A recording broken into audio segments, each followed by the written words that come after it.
This 5-minute solution will show you how to change aspect ratio in iMovie iPhone.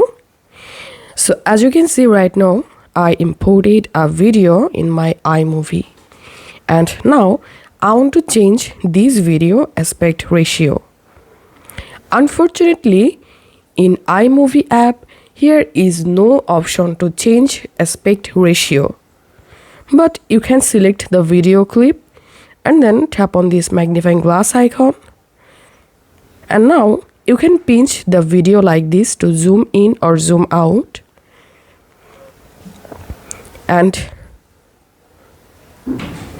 But we can use our Photos app to easily change our video aspect ratio. To do that, go ahead and launch the Photos app and open the video. You want to change aspect ratio. Then tap on Edit and tap on Crop. And at the top right corner, tap on this icon.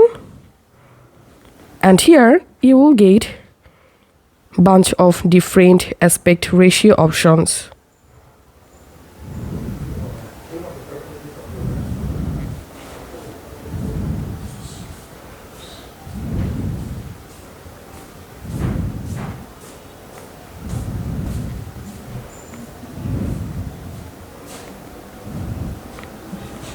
Then tap on Done to save changes. This is how we can easily change any video's aspect ratio in iPhone or iPad. If you find this video helpful, make sure to subscribe 5-minute solution. See you in the next video.